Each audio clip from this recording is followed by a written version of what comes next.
to an end the way the dreams imagined, with the extermination of the Aryan people. Instead, it will see the complete annihilation of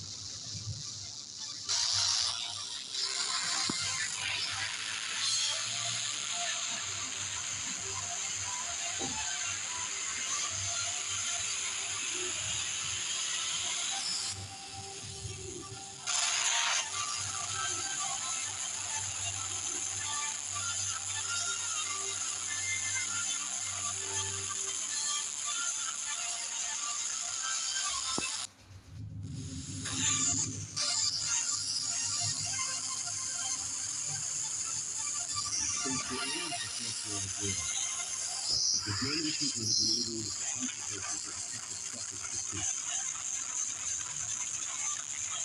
Almost half of the workforce is unemployed. One of them is laborer Hans Becker. Effectively old brethren. Many whose son to restore a hate, a killing hate. All of our grand success. Like many are not all not. The only who's one is not.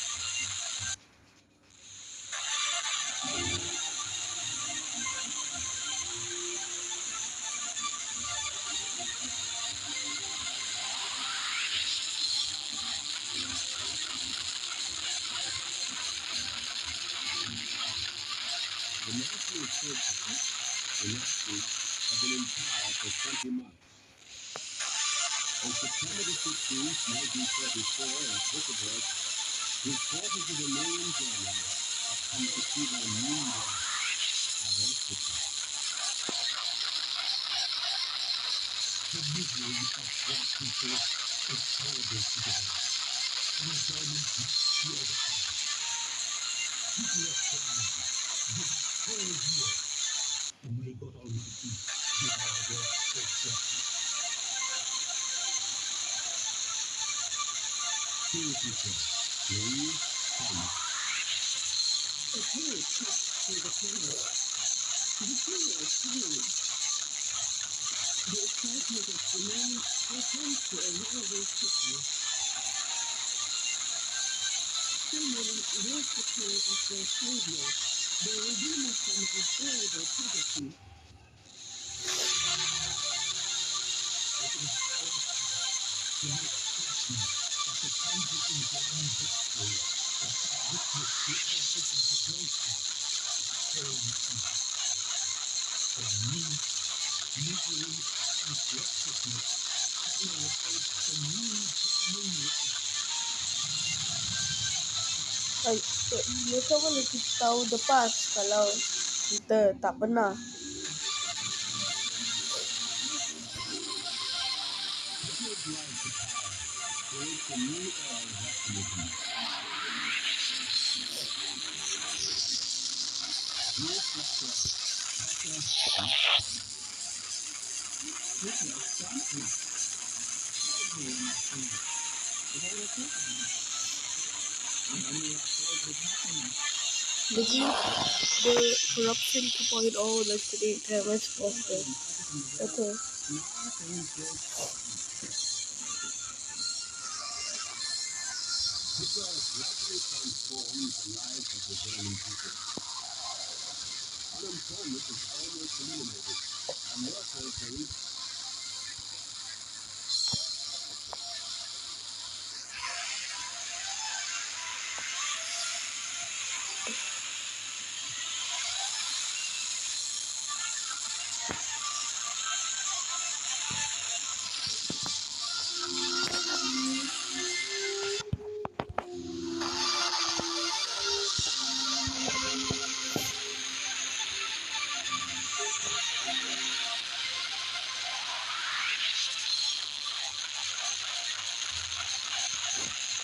greater for their future and keep the profit in the I also get to know the ground and teach the destruction of all their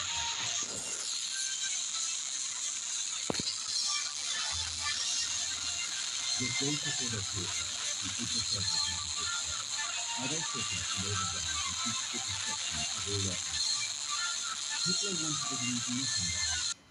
Historians say they had consulted all the existing accessible assets. 70 years on, thanks to a commandant running away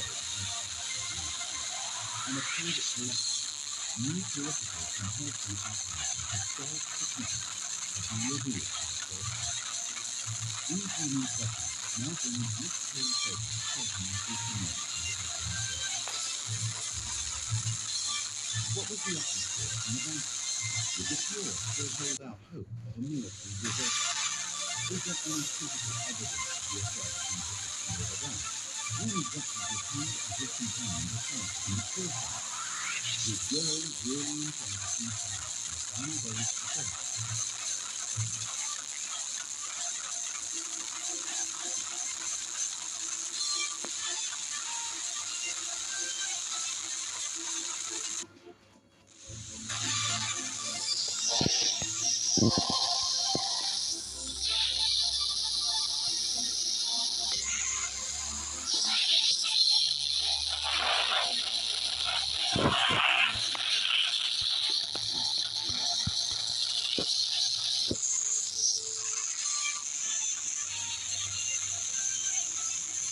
The Third Reich was 50 years ago.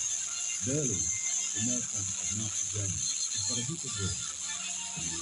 There is nothing left of this capital city, that for a few years made the world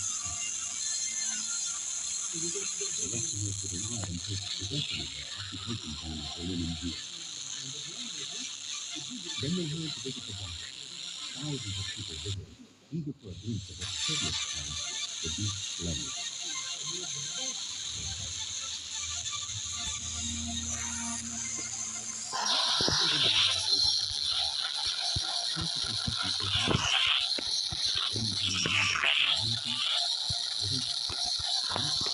And Soviet occupation forces. I came to visit the bunker. Among the military personnel who visited the bunker was a group of contractors. In the afternoon of November 25th, 1945, Commandant Raymond Rose entered what remained of Hitler's council through the main entrance in the Weststadt. They had prepared for this expedition. Like their comrades before them, they hoped to make a true discovery. Commandant Rose described his story of observation of Hitler's last headquarters. He stopped 3 months with his companions and the place where he found the curious document. All that remains of the curious castle are the walls and empty rooms covered with difficult bombs, still bearing the traces of it. The house is open to all. In the main hall, he looks for a tiny hidden door, which leads to an 8-step staircase leading to a second, wider staircase that leads to a vast room with square columns. Though underground, this room is decorated with as much care as any ceremonial. Then, at the far end of this already dark room, you must find an iron door with wall panels. Open and go deeper underground down a narrow straight path.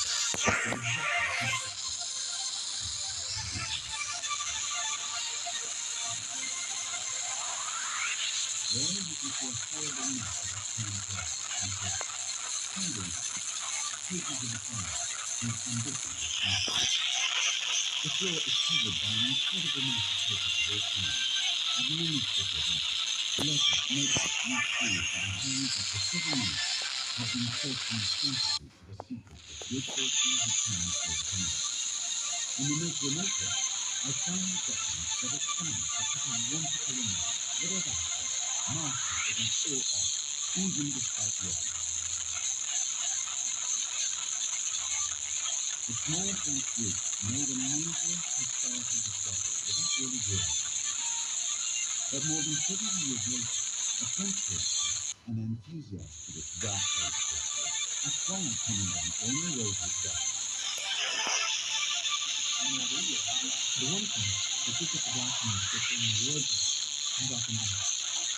And I say it was just after that we realized the historical significance of these documents. So we asked for permission to keep them, to give them. And we kept these documents all his life. I don't think he had the benefit of historical accounting. To him, it was a much more emotional, because in a way, he was an actor in history. To understand the incalculable significance of historic documents, we must revisit the story of the tiny village of Adolf. Little, with the Red Army no more than half a kilometer from Berlin, the remnant of the German division, around 500,000 men in 1900, were retreating before the Russian fleet. Across 200 kilometers, the front was real. The Reich was on its knees, and the Allied bombers were battering Berlin.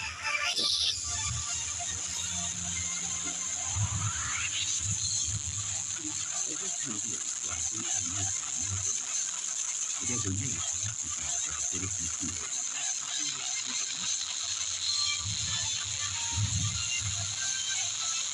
This week, the people were constantly under assault and in panic, even taking refuge in the shelter, just as the other 3 million Berlin. For every reason, in fact, after the British had taken half the city, and the British discussed the bombing became so great that he decided to move out. So he moved into the to live.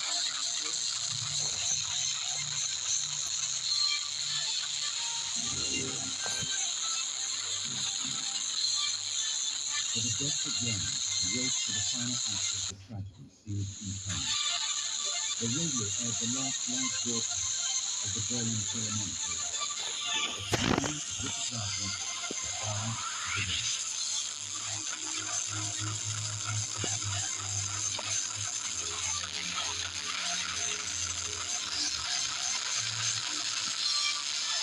Hitler left himself alone in his house, a few hundred meters from the Brandenburg Gate, under the guidance of the chancellor and the central government. From this point, it erected a final military position. For a better visualization of the conduct of the fight, and Hitler found it, there have been recent pictures of the army. What made it a theater is built on 2 levels. The first, the military deficit, and the third is the temporary of the life. The second level is where the 1933 and 34, when it became clear that the German technique of military music was not enough to resist the more powerful American and British forces. The basic and construction of rapidly changing regions.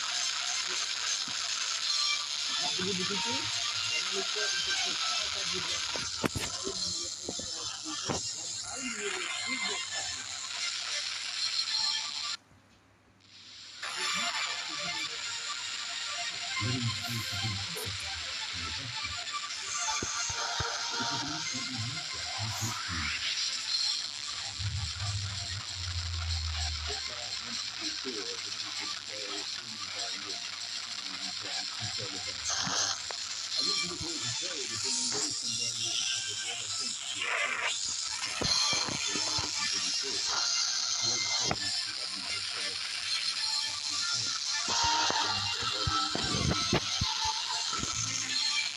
Hitler and Albert Speer, his architects and ministers of army, thought of everything for the country. The Führer had lived there for some time with his wife, safe from any enemy.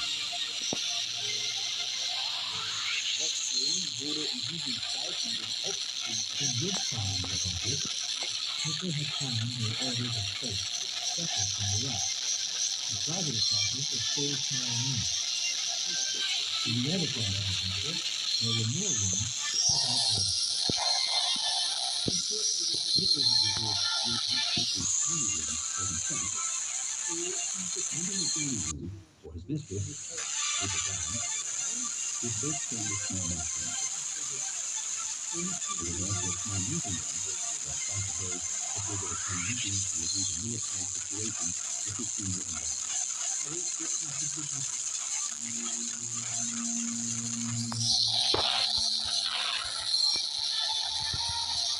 bunker was a cellar buried 7 meters underground. Special adjustments were made to Hitler and his people. There's obviously a deviation here. The place itself is absolutely rhythmic.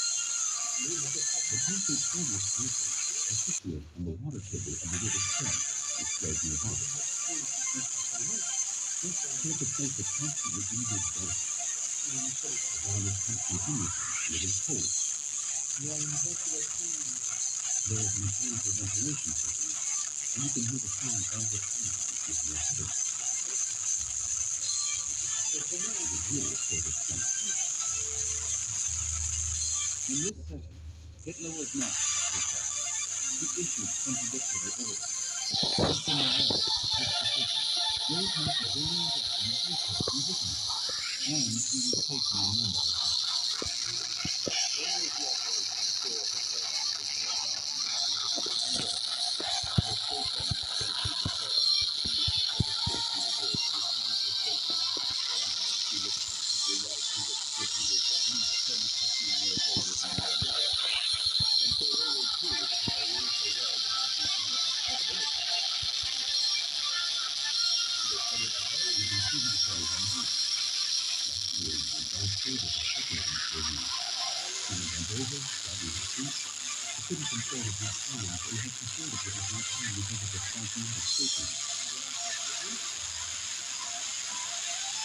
Hitler had a staff of around 30 to keep the bunker ticking over.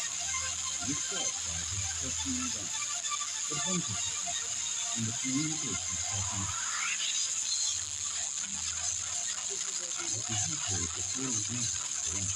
In other words, Goebbels, the military chairman of the state, Bormann, the responsible personal secretary, and the secretary.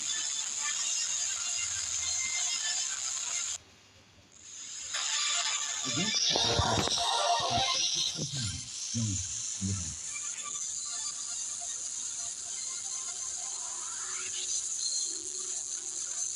In the private collection were two extremely important letters from overdrive. Here are the originals. This is the first time they've been sent. Their last two letters. The first is dated April 19, 1945. Addressed to her best friend, Elsa Schindler, who stayed in her house.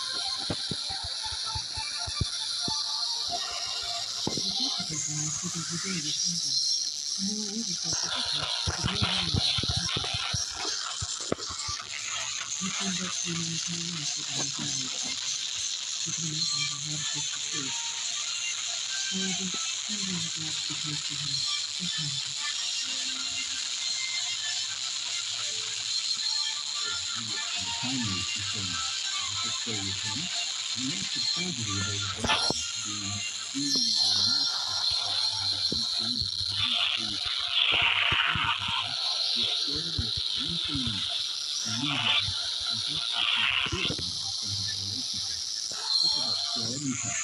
So, for her, this in the way forming of this relationship was actually showing that she will remain by his side till the end. This letter also gives us key information on Hitler's views on economics of his 54. This letter is very interesting in that it shows the atmosphere in the bunker. You can still see a glimmer of hope. But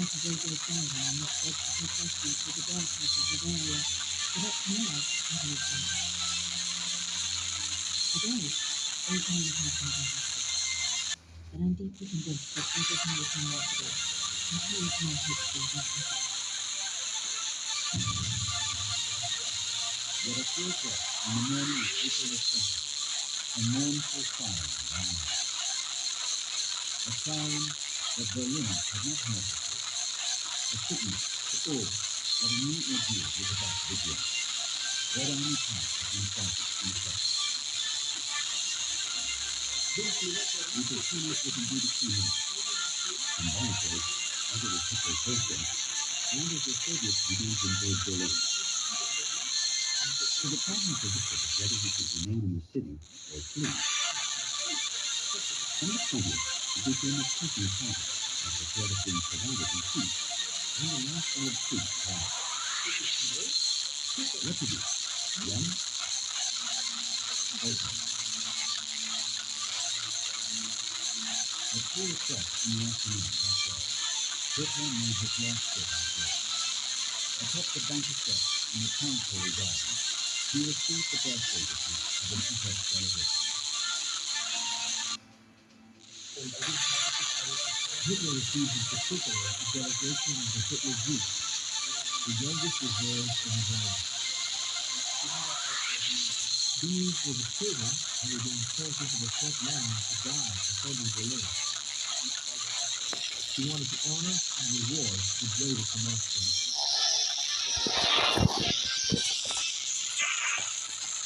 Hitler's left arm was finished by the troops. He shook everyone's hand, tapping the cheek of the young people who were sending to their death in the anti-tank war. The youngest was a man, the age of children between schools from junior to secondary, and in camp, and so needed, wanted to hit their youth uniform. At 4 p.m., just before the military gate, the Führer received birthday wishes from senior officers of the department. Kinder, Ribbon, Jörn, Jörn, Jörg, Saul, and Jörn. All his faithful reserves after congratulations. But Hitler accepted it all very grudgingly, as he was quite obviously not in the mood to celebrate his birthday. The Great Victory is simply great for in 1945. It's probably one of the most grotesque birthday parties that anybody has ever could have imagined. Here you have a Bulgarian man who had blown up the famous chateau of Edinburgh to scores of the Russians had never had it from one village's vintage purpose to exporting all the program in Hamburg, Richard Lake, and Prague. When he came back from the war, the Army War Council and all the other most of it is because the desperate to have permission to move their routes because they knew that the city was doomed, and many of them tried to dissuade Hitler to not so necessarily to pay him, but purely so to give them the permission to live themselves. And that day, his mission overran those measures.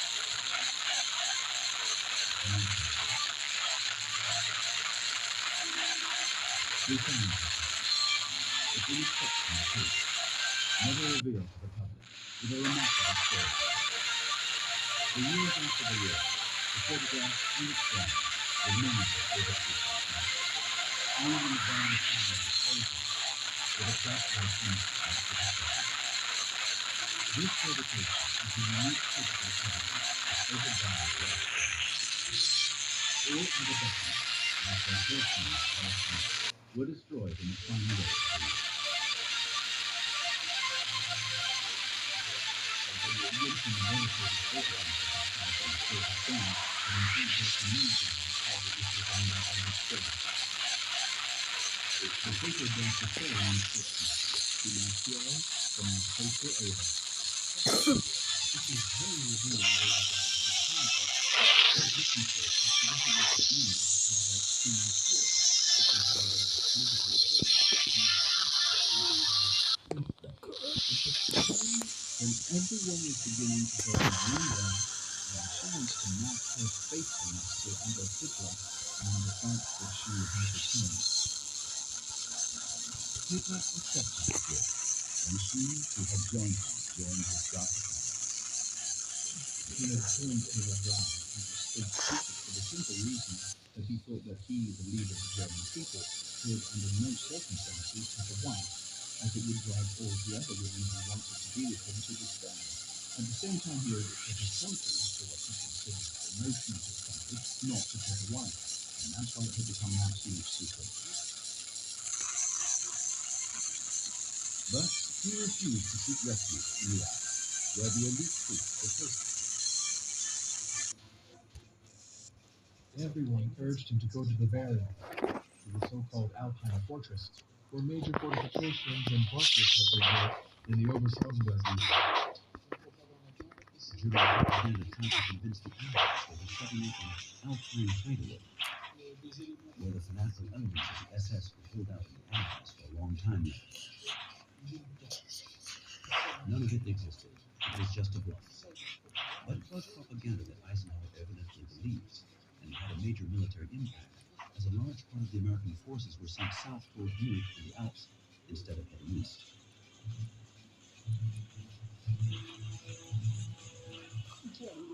Hitler knew there was no Alpine hideaway. He knew he was just putting off the evil day, and decided it was better to die on a stage Wagnerian apocalyptic scene in Berlin, surrounded by his last why you forces. kill me? Ching.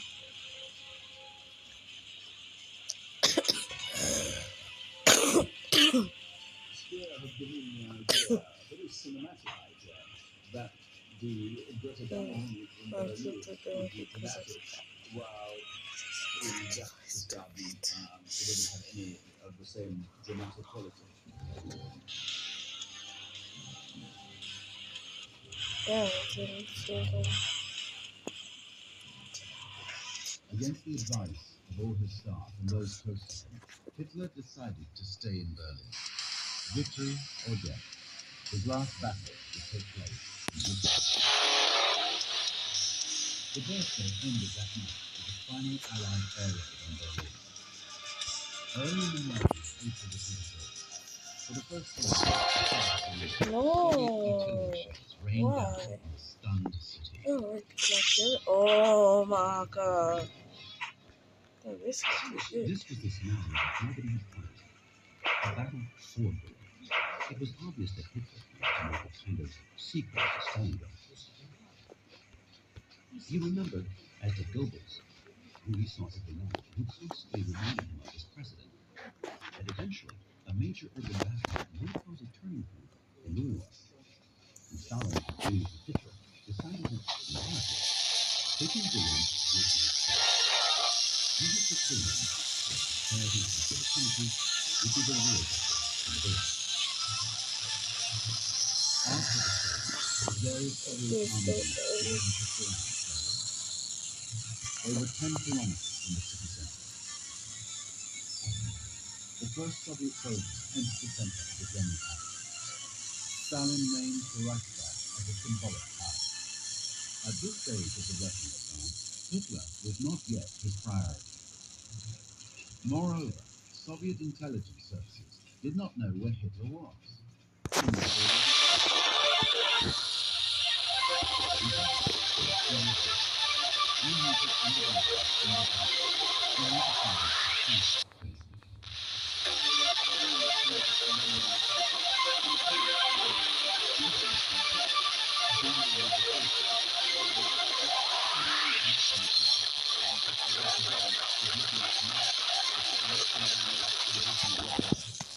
when in fact they just consisted of a very few men. Holed up in his bunker, Hitler still had 3 army corps around Berlin. General Gutti's 9th Army in the southeast, the Sky Regiment to the north, and the 12th Army to the southwest of the city. It had no objective, it had no antenna. They were mainly young soldiers, very enthusiastic, who were prepared to fight to the end, but they simply didn't have a weapon.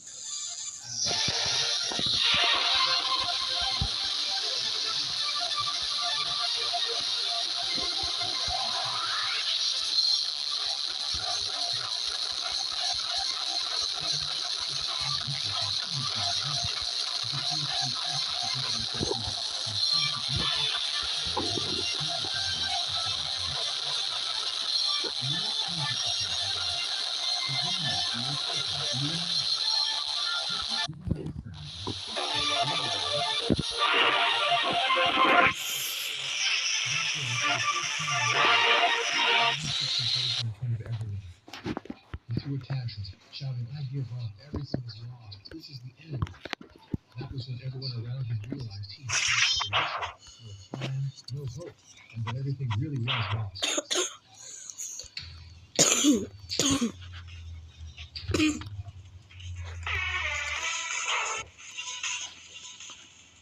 Ava Brown shared her despair. She She described it in this exceptional document, also revealed for the first time. Her last letter, written April the 22nd, was addressed to her deathbed practitioner. These will probably be my last lines, and my last handling. I don't know how to get it, so get it to her gently. And so they both decided to commit suicide. That was already very important, as Hitler didn't announce it to his entourage on April the 22nd. They would announce it later. In any case, she fully explained in a letter Oh my that God. both of them were set on suicide. I shall send you my jewelry and ask you to distribute it according to my will. I cannot describe to you what I feel or what I suffer personally for the Fuhrer.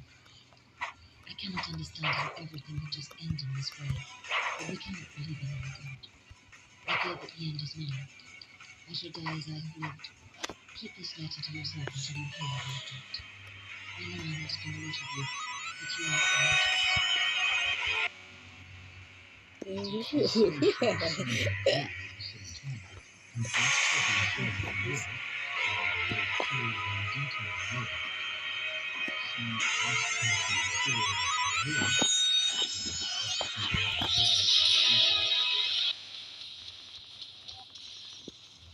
This letter, the will of Ava Brown's Jewels, left Hitler saying, meanwhile, on the evening of the 22nd, Hitler made a declaration to the members of his staff, which included Goering's representative.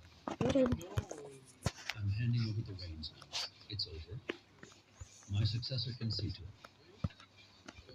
Goering can do it. In 1939 and 1941, Marshal Goering had been appointed a potential successor by decree.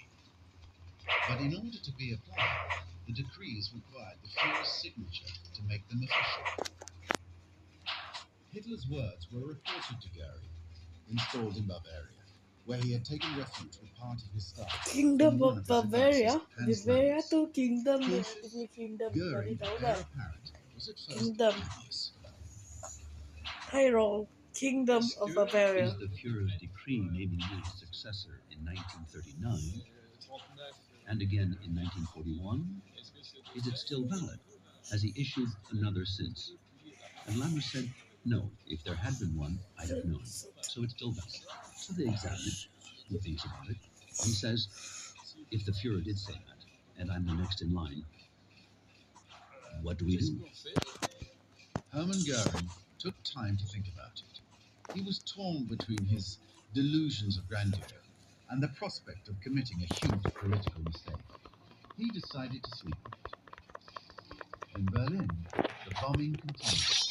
At dawn on April the 23rd, taking all kinds of risks, Albert Speer, architect and Hitler's Minister of Armaments, returned to the capital and was admitted to the bunker. Ava Braun was happy, thinking that now she had managed to persuade the Führer to leave. She was sadly mistaken. Hitler made his fortune as an architect, gave him access to the highest offices of the state. But it took courage to come and bid farewell. Hitler gave him a fairly cool reception, but understood. Hitler wasn't stupid. He could see everyone around him was bailing out. Albert Speer bade farewell to the man he admired, but also had a confession to make of his own disobedience. Speer had not applied Hitler's terrible order requiring the total destruction of the Reich infrastructures before the Red Army and the Allies arrived. Speer was deeply hurt that Hitler didn't at least show him a little bit more affection or interest, and didn't even show any interest when he confessed to virtually an act of treason. And here we find, in this final moment, an echo of the special relationship between the two men. Speer wanted to tell him. At the same time, he wanted to see, one last time, the man about whom he felt very strongly. Hitler saw, perhaps, in Speer, a kind of son he never had, which explains this lack of reaction, his passivity to what Speer had said. Others had been executed for much less. Hitler let him go. In the afternoon of April the 23rd, 1945, Hermann Goering finally reached his decision. He wrote to Hitler at 5:43 p.m. Führer, do you agree, following your decision to remain at your combat post in the fortress of Berlin, that I should assume the leadership of the Reich with full powers, both internally and externally? Goering was thinking, in fact, he'd already made quite a few contacts to try and kickstart peace talks. Goering wanted to be seen as the man who brought peace to Germany, and he sent a telegram to Hitler in the bunker in which he said that if Hitler hadn't shown any sign of life before 10 p.m. on April the 23rd, Goering would take that to mean that he was the new Chancellor and Hitler was no longer in a position to issue commands. This telegram and all the following correspondence were taken from documents discovered in Hitler's bunker by Commandant Rose. In all, 13 original letters and telegrams of historical significance that now allow us to precisely reconstruct the final, extremely tense exchange between Hitler and Goering.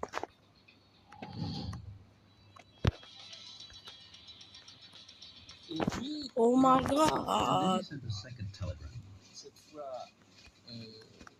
this time to Ribbentrop, No. probably Kettle You kill too, yourself. saying, if the Fuhrer doesn't answer, come and join me in Berchtesgaden,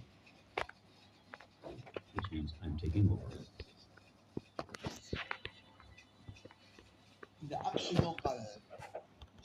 He has absolutely no sense of being disloyal to Hitler. He has walked into a situation where Hitler is no longer in a position to govern Germany. Were he to replace him, it would, to him, be only temporary.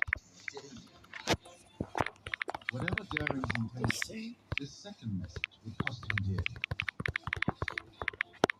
When it was handed to Hitler, he was with Goebbels and Baumann, Goering's sworn enemies.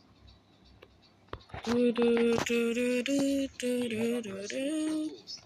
this would play immediately in the hands of his deadly enemy, Bormann, who immediately presented it in such a way to Hitler that Hitler could only see it as outright treason.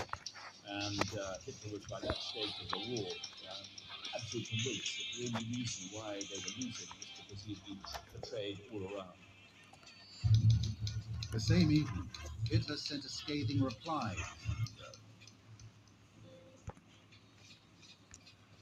The decree only comes into force when I ratify it.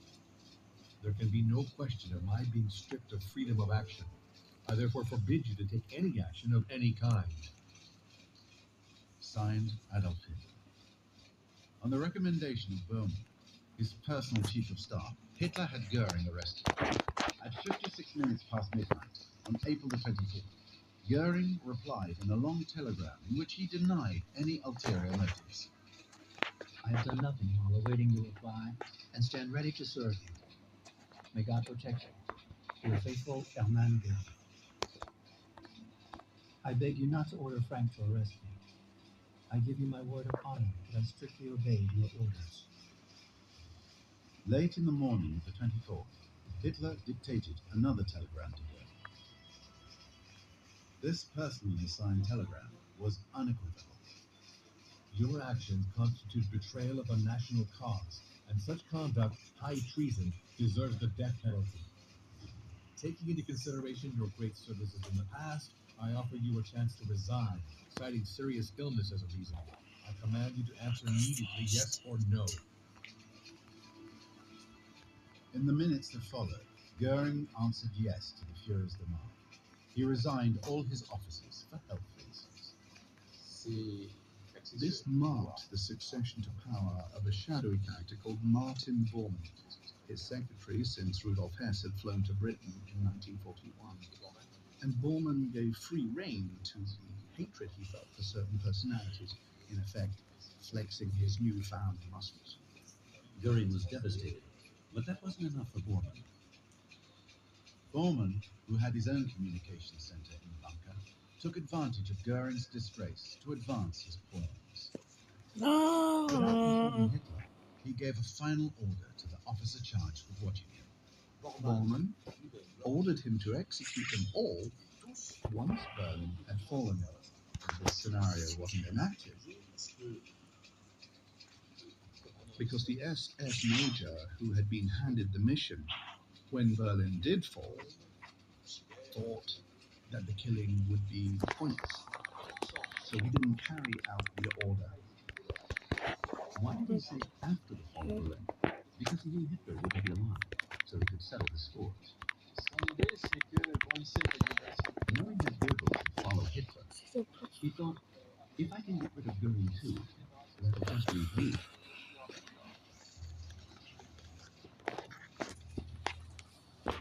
Hitler was unaware of what was going on behind his back, and to humiliate Goering even more, he stripped him of his last powers.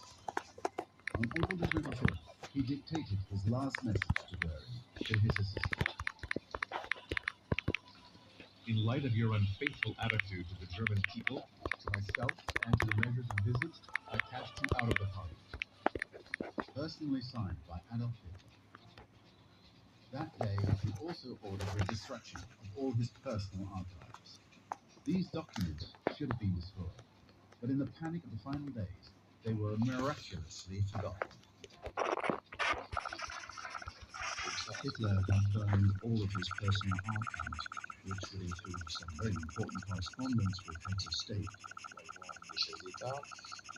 He also burned all the military memos, and he asked his adjutant, Julius Cloud, to leave the bunker, go to Munich, and burn the archives in his apartment, and burn his archives in Berchtesgaden, which Cloud duly did. There's a concern about Goebbels, a concern for his posterity. The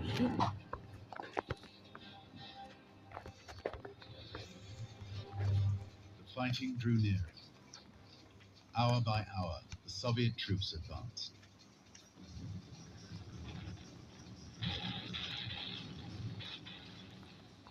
At this stage, shells were raining down constantly on the Chancellery Gardens, just above the bunker.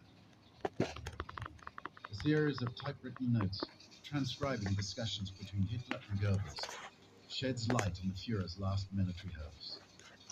These documents were conserved by Heinz Lawrence, who headed the bunker's press corps and only published them recently.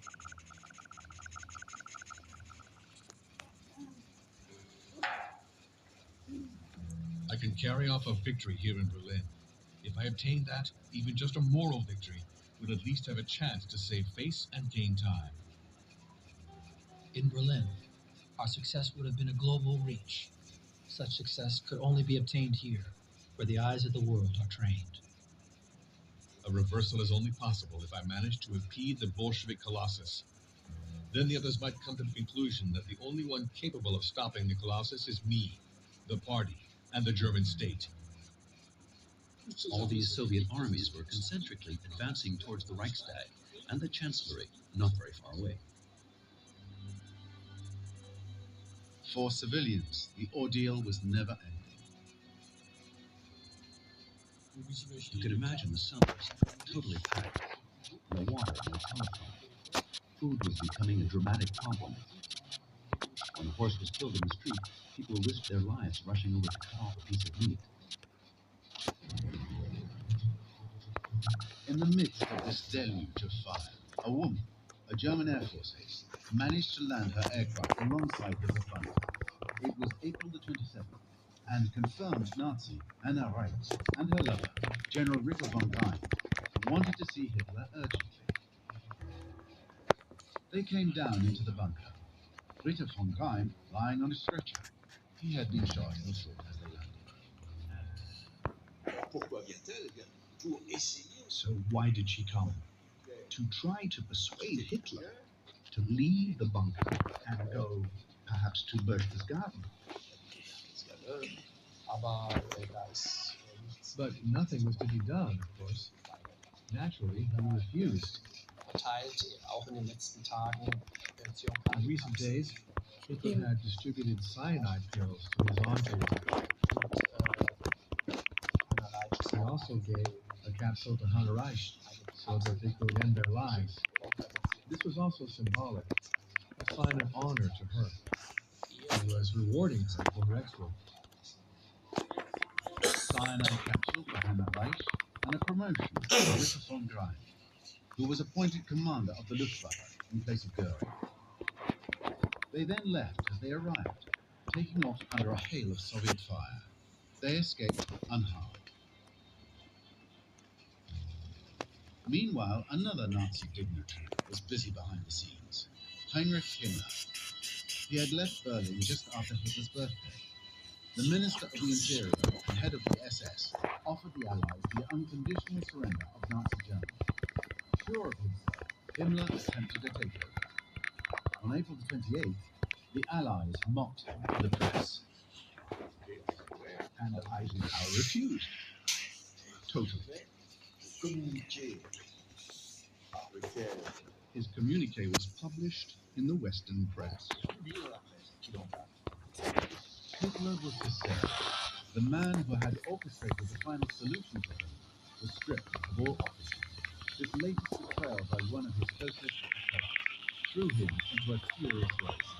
Still in Berlin, but outside of him, every time the German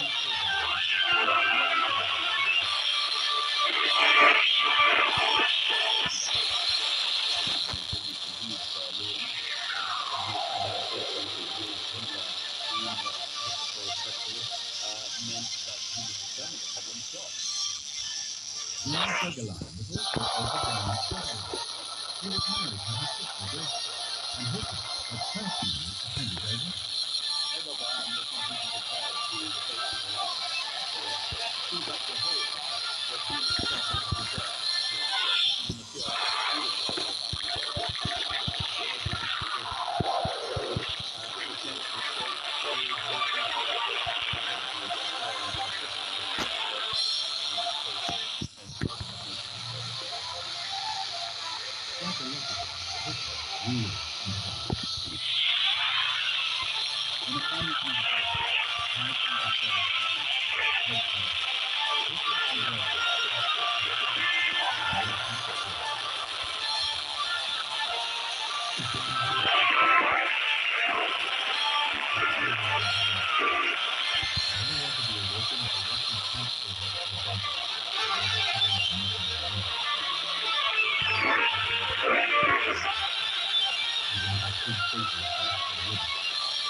The 12th Army retreated east.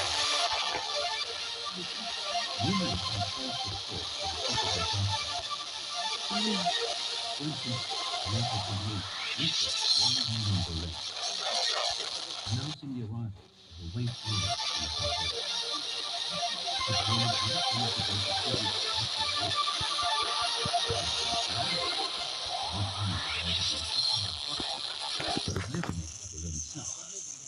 But people believed in anything. After a time came the battle of weeks.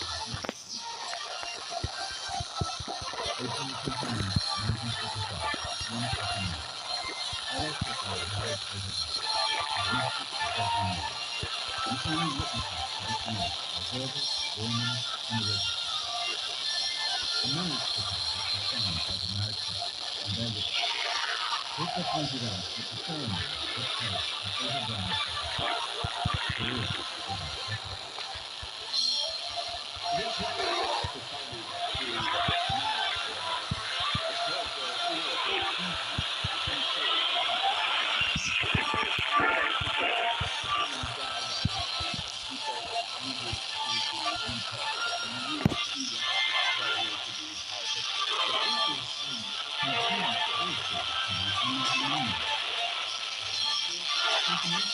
Hitler had understood the game. His view was only one method, killing. And in the name of this great principle, he refused to make it. After a glass of sparkling wine was overrun, and the last council Hitler withdrew from Munich and told his secretary, Paul Jung. He quickly dictated his political will.